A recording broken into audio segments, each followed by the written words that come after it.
Hello, you are listening to From Maclay to Zama. I'm your host, Karen Miller. This podcast is about the adventures of two women from Harrisburg, Pennsylvania, who worked for the U.S. Army at Camp Zama, Japan, from 1953 to 1955. Their stories are told through hundreds of letters written home. Episode 39, Hibachi, letters 121 to 125. Welcome to Season 3 of From Maclay to Zama. A lot has happened during our time away from the podcast. First, we had some staffing changes. Our sound engineer, Sylvie, has moved to Boston to pursue other opportunities. We miss her and wish her the best in her new life. Zeke has decided to semi-retire to explore his favorite hobbies of hiking and napping. So now it's just me and Freya on staff, and our collective amount of ADHD has really slowed down production. My goal is 3 episodes a month for this season. Less ambitious, but probably more reasonable. Finally, we traveled to St. Thomas on our hiatus. It was a great trip. We stayed at the very European Ritz-Carlton Resort. I loved the weather, scenery, boat adventures, and great company. I was shocked at the length of the flight, though. I somehow thought it would be just a quick hop from Miami to the island. That pesky Mercator projection strikes again. So we're going to start this episode off with letter 121 from Peg, written the 14th of June, 1954, Camp Zama. Dear Mother and Daddy, I got your letter this morning, which is much better than waiting until Wednesday for it, as I did last week. The rainy season is with us full blast, and it's supposed to rain for a month. So it's Monday morning, raining, but I don't mind it a bit because I got your letter, and one from Pete and one from a girlfriend of mine who went home a few months ago. I had a pretty fine weekend. Saturday morning, I gray-ladied and was very busy. I made 3 pots of coffee for Saturday morning coffee call, and not being a coffee drinker myself, that was quite an accomplishment. They have Silex coffee pots and hot plates, and it was pretty easy. Then I took the book wagon through all the wards. It's such a little thing to do to stop and say a few words to patients, but they're so appreciative of it. A few of them requested some books that I didn't have with me, and I brought them back later. You would have thought I handed them a plate of gold. Then the major for whom I wrote the letter had some other letters he wanted me to write. Since this is my week for hating men, his ideas of humor left me cold. Besides, he's feeling much better these days and is becoming quite obnoxious. He thinks he's quite the card, and I think he's a pest. The gray ladies keep smiling. I even stayed a half-hour overtime in order to type up his stupid letters. Then I went up to the club for lunch, and a group of us spent the better part of the afternoon just gabbing. Lieutenant General Hickey is the chief of staff, the big cheese, the wheel, etc. His aide was sitting at our table, and when I got ready to leave, he told me to use his staff car to go down to the billet. So if you please, Watashi rode down the hill in the Takusan Honcho's car. All of my friends are duly impressed. Saturday night, Gladys and I went to the birthday party. It was just so-so. Everyone else at the party had dates except the 3 of us. But one of my Marine friends was there, and he bent my ear all night about his girlfriend who was there with another guy. Very boring, but I'll listen to anyone. Sunday, the 3 of us went to church. I only wish you could meet Chaplain Whipple. He is just plain wonderful. I would walk through a burning building if he told me to do so, because I believe in him and what he says so much. Even Bird told me that she never knew me to be so impressed with anyone. He's the kindest person and has a tremendously magnetic personality. In fact, he looks as much like a saint as any other human being I've ever met. Every time we go to church, we go up to the club for brunch and talk about him for an hour. He's a magnificent person. Besides, when we had the other chaplain, the church was about as full as Augsburg is on a rainy Sunday. Yesterday, we got there a little late and had to sit in the 3rd pew from the front because the rest of the place was overcrowded. So you see, we're not the only ones who like him so much. Yesterday afternoon, Bern went to Yokohama to get some dresses she had fixed. Gladys and I went to her Japanese friend's house.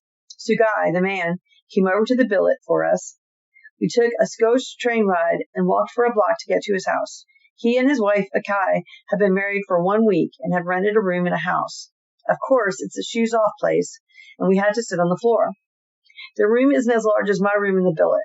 It has a low round table in the middle of the floor, a cabinet for dishes, etc., a radio, and a sliding closet where they keep their futons. 2 sides of the room are sliding windows with a wide ledge around them. They asked us if we liked Japanese tea, and we said we certainly did. although I hate it. But you can't insult people or they get so shook up they never get over it. So we drank about a gallon of the stuff. Outside one of the windows, there's a small table, and on it is the cooking hibachi. She had a pot of water boiling for the tea, and when she was ready to pour it, she just slid back the window, reached out to the hibachi, and brought the pot into the room. Sugai told us that Japanese women don't work after they're married, and I can't for the life of me imagine what she does all day in that one little room. I'd go mad. Anyhow, we had tea, some French pastry they picked up somewhere, and some candy that we took to them. We didn't have any sparkling conversations, but they had Akai's aunt's daughter there for the day. She's in 8th grade and is studying English. She can read and write, but can't speak it too well. Sugai told us that she wants to correspond with a girl about her age in America, and we're going to send Nancy and one of Gladys's nieces her address. I think Nancy will get a kick out of it, don't you? She's quite a movie fiend, just like Nanny, and was reading movie magazines in Japanese all afternoon. Sugai also showed us the magazine that compares to our Ladies' Home Journal. It was very interesting. We saw the latest spring fashions in kimonos. He wanted to cook sukiyaki for us that afternoon, but we said that we would come back another time and bring Bern with us. We're going to pay for the food because they don't have too much money, but Akai will cook it on her hibachi. Fun, eh? Last night we went to see Executive Suite and came home and read. Tonight, Bern and I are invited to a farewell party for Katie, who's sailing on Wednesday. Gonna miss that girl. I hope Betts' operation was a success and that she didn't have too much discomfort from it. After seeing Executive Suite last night, I thought a lot about Mr. McFarland. If I get time today, I'm going to write him a letter. Colonel Forsey had decided that he doesn't like the way the office is laid out, so now we're rearranging the whole section. The laborers are in here banging away like mad. I don't imagine that we'll get much work done today because the noise is terrific. Only this week to go. Right now they're hammering so loudly that each pound is going right through me. My address will be the same, except it will be Troop Information and Education section instead of Medical section. I'll let you know definitely when I get over there and check with personnel. Until then, you can write to me at MedSec, and Elizabeth will drop off my mail in the evenings. Thanks for the driver's license. I guess I'll get a Japanese permit because I might have to drive sometime, although I have no desire to do so. No, there aren't too many times I go anywhere or do anything there that isn't a laugh connected with it. I told you, though, that it's because I'm such a silly girl to begin with, but at least I have fun. That's all for this time. The next letter we get should tell us that you got the box, and we can hardly wait to hear what you have to say about it. Take good care of yourselves. Love and kisses, Redhead. Letter 122 from Bern, written the 18th of June, 1954. Dear folks, the latest episode of Your Awkward Daughter was to fall in a manhole out here on the parking lot between our building and the library. I stepped on the cement block which covers the hole, but lo and behold, the cover had not been properly replaced, and it flew out from under me. There I was with one leg down the manhole and the other sprawled in front of me on the gravel, and plunk, plunk, my 2 library books going farther and farther down the opening. What a predicament. Fortunately, or unfortunately, the place was deserted. So I pulled myself together and went back to our building to find the janitor to rescue my library books. That made quite an incident in itself, ending with me taking him by the hand and leading him to the spot so I could point out what I wanted him to do. Then I took myself over to the dispensary to have my leg cleaned, and the results being only some brush burns in about 4 or 5 different places on my right leg. Captain Browning, the nurse, is a friend of Peggy's, and she's the most pleasant, kind nurse I've ever met. All this took less than an hour, so I went right back to work. Shucks. But I was lucky, I guess, because I suppose I could have broken a bone. Japan is simply full of these kind of holes, most of them uncovered, especially in the cities, and we have learned to walk carefully, but not right here in our own backyard. Oh well, you might have known I'd fall in.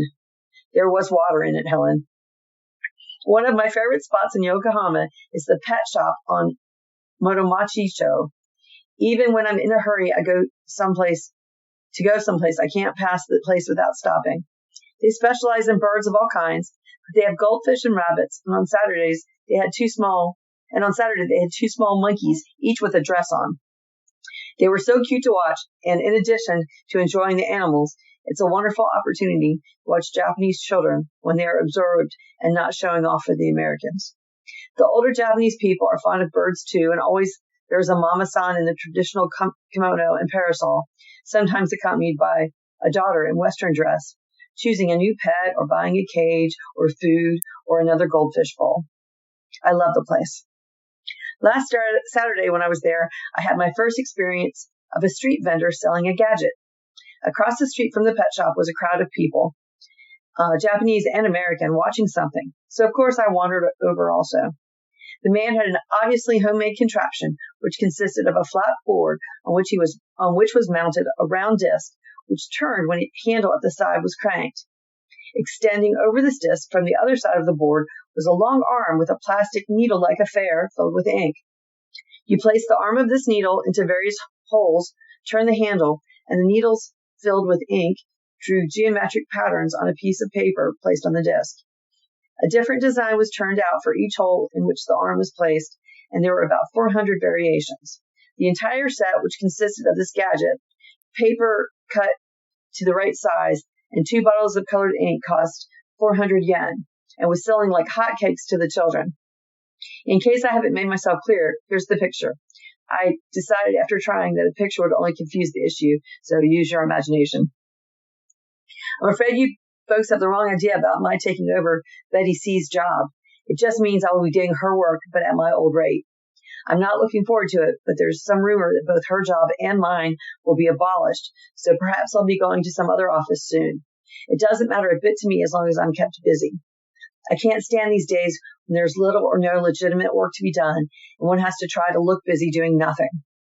I try it sometime and see if it does not become frustrating.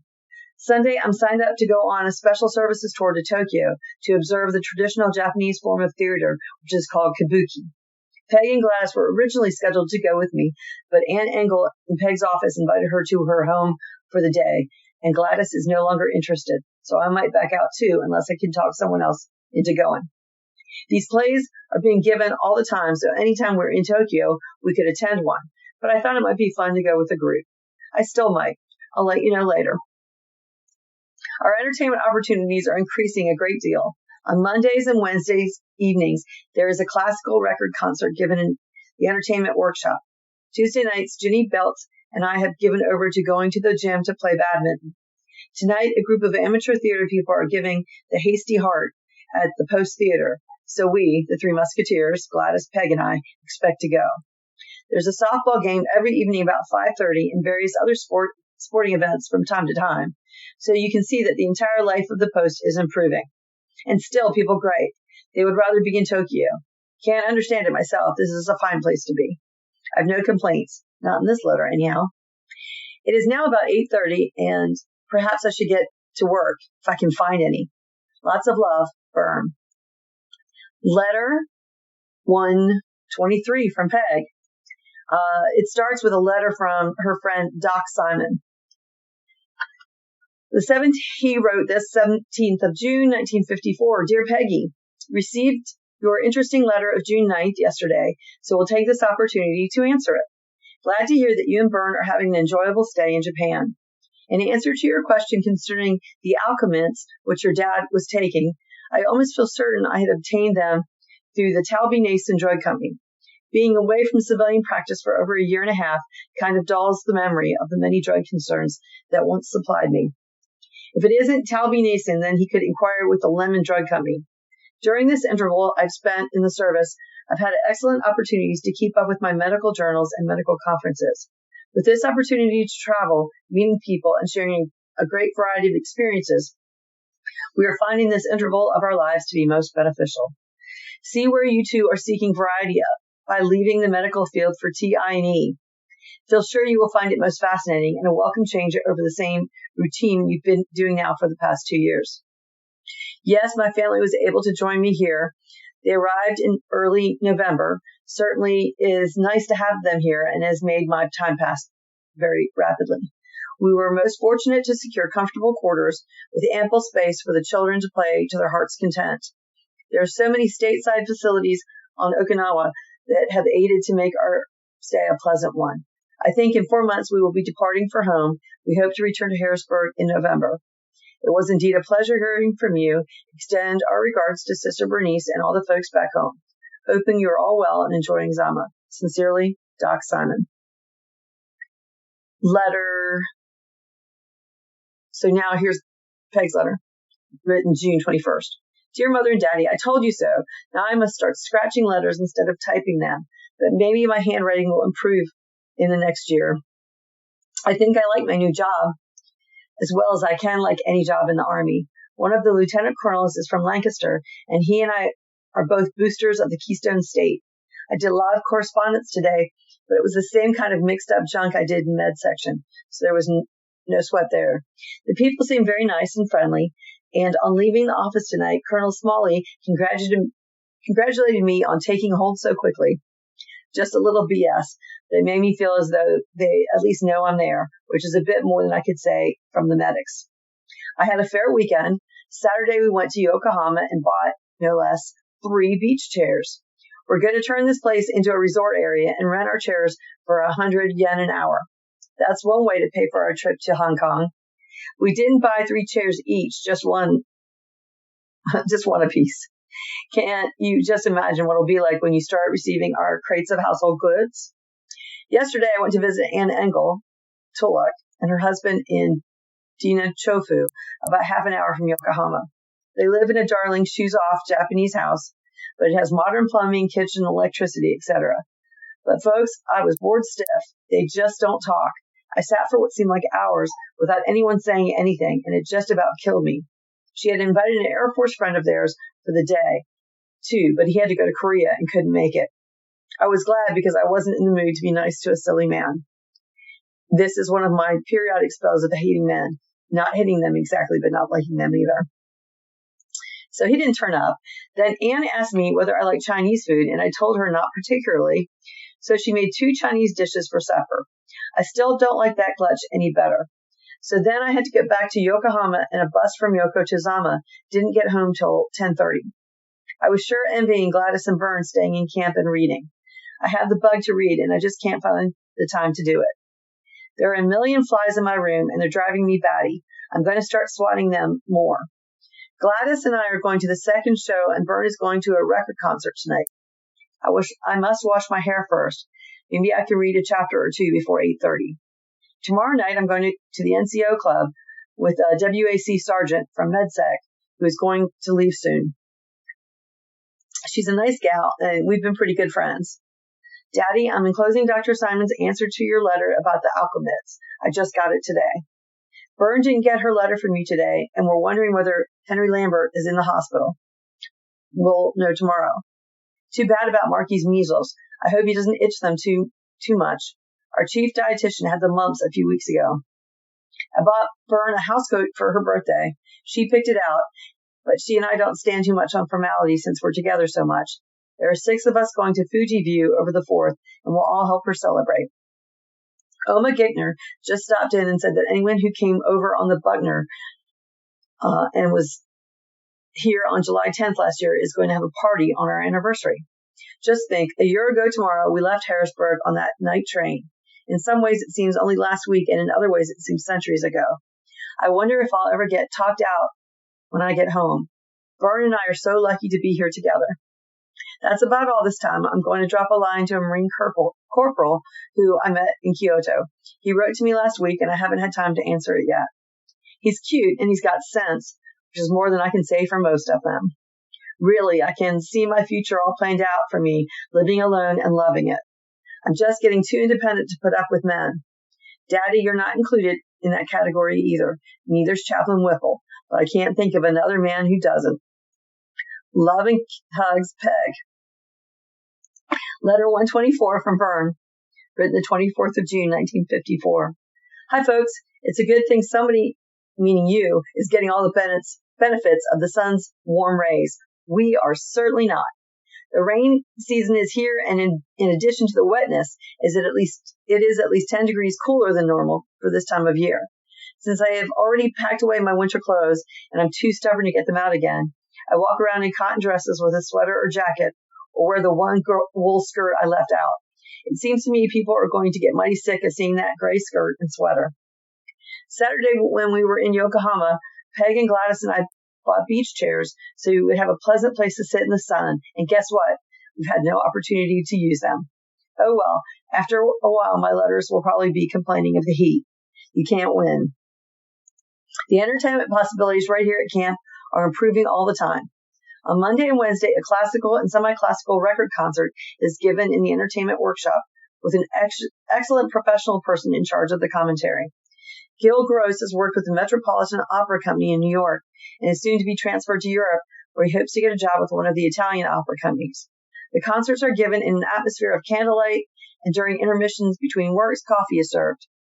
A very pleasant form of entertainment and very well attended by GIs and DACs. At least once a month, some item of Japanese culture is presented also. Tonight, we plan to see a series of traditional dances, ranging from ancient to modern times, and that promises to be very interesting too. Lately, we've been going to the gym for badminton or exercise classes, so you can see that if one just exerts oneself, there should be no cause for boredom at all. Of course, we will have to curtail a good many weekend trips because we are all bent on saving enough money to go to Hong Kong. And you can't have your cake and eat it too. But I have no doubt that we will find enough local entertainment to satisfy us. I was real sorry to hear about Henry Lambert having to be hospitalized, but I certainly do hope that the tests reveal the cause of his trouble and that it can be remedied soon. Let me know what develops. Marky with the measles must be proving quite a handful too. I hope Sis has learned to cope with him, poor kid. Since there is a great dearth of news, suppose I give you a very brief thumbnail sketch of the folks here in the office. At least it will fill up space, and you might be interested in some of them. To my immediate left is Betty Cartmill. You've already heard my opinion of her, so I'll just add that basically she's a good egg, but with many annoying mannerisms or affectations. Then going around the corner of the room, we have Joanna Dabbs. She is of Swiss birth, married to a serviceman, and mother of 2 children. She is a pretty woman with delicate, clear-cut profile and a charming accent. Her knowledge of English is fairly good, but she is unsure of herself and requires a great deal of reassurance about her work and many repetitions of a simple order. Her tendency to ask a million questions and to argue about any and everything is understandable, perhaps, but very annoying to everyone in the office. And sometimes it requires a great deal of tact to prevent an explosion. Ginny Belts has been mentioned to you also, I believe. She is the one who taught in the Episcopal Girls' School in Baltimore, near the Mother House. When she returns home, she is going back to college to major in psychology, and therefore is greatly interested in people and what makes them tick. I don't know how good she will be, because she thinks I'm a well-balanced, integrated person, and knowing me and my doubts and uncertainties, you can understand that is not a very accurate judgment. However, we have many interesting talks. She and her husband, Bill, live right here on the post. I've been there for meals, and we all get along fine. Mrs. Kathleen Lockwood sits in the next desk. She's a minister's daughter, Protestant, with a brother who's a chaplain in Korea. But she has turned Catholic for her husband. She admits she does not accept all the Catholic beliefs, but on the whole, I don't think she worries too much about it. Her husband, Bill, is a wonderful person, just about perfect in my estimation, and she has 2 darling little girls. That is where I went for dinner, you remember, to their home in Tokyo. Kathy, the 5-year-old, is being in a dance recital on July 3rd, and Kay invited me. I'd love to go, but we expect to be up at Fuji View for the holidays, so unless something happens that I don't go, I won't get to see Kathy dance. Kay has a fiery temper, and the office folks love to get her started on a controversial subject just to see the sparks fly. She gets mad at ideas or things, but never at people. A nice gal. Mr. Charles Dougherty has recently moved his desk into our office from his former station down the hall. He is the smooth man-of-the-world type in appearance and is the sharpest dresser in the Far East, I do believe. Really, he has very good-looking clothes. Daddy, you would like to see them. He formerly worked for the Stars and Stripes newspaper and is certainly doing a job here that does not use his capacities to the fullest. But I imagine he's a person who knows where he's going and what he wants, so there must be a purpose to his putting the time in here. He doesn't talk much at all, and therefore I can't get an idea of what he really is. I guess he's our office mystery man. There are more, but I will save them for another time. Perhaps I really should look around for some work to do now. Lots of love to you, and do take care of yourselves. Bern. P.S. The sun came out. Maybe I'll take off and go sit in my beach chair. Letter 125 from Peg, written the 28th of June, 1954, entitled The Same Place. Dear Mother and Daddy, well, it's me again with not too much news. We stayed in camp all weekend. Bern went to Yokohama to do some shopping, but I was broke and I didn't feel like slopping through the rain. Yes, it's raining. We had one nice day last week, but we knew that as soon as we bought our beach chairs, it would start raining, and we weren't disappointed. My raincoat is filthy, but I can't spare it for a week in order to get it cleaned. Only 2 or 3 more weeks to go, and then we should have summer weather. I'm glad you like the pictures. Also, we love the pictures you sent us, but your Christmas pictures are still the best. I'll tell you a secret now. When your Christmas box arrived, we pawed over it, felt each one, and made guesses. And when I came across the photograph case, I knew right away what it was, and I tore the paper off frantically, while Bern is thinking I flipped my lid or something. I kept saying, I know what it is, I know what it is, and she kept hollering at me to stop, but I didn't. So we looked at you all about 2 weeks before Christmas. Now don't holler, Mother, because you do the same thing. I was real touched by the enclosed letter from Jean Whistler. I'm so proud of her, I don't know what to do. I'm sure she has a lot of gumption, doesn't she? To go ahead with her church work and piano lessons, because you can rest assured she doesn't get any encouragement from her folks. By her picture, she's very pretty, and on the back of it she wrote, I will never forget the wonderful things that you've done to give me a wonderful start. I only wish now that I'd done more for her, which I could have so easily, but I was so wrapped up in my own personal interests that I couldn't be much bothered.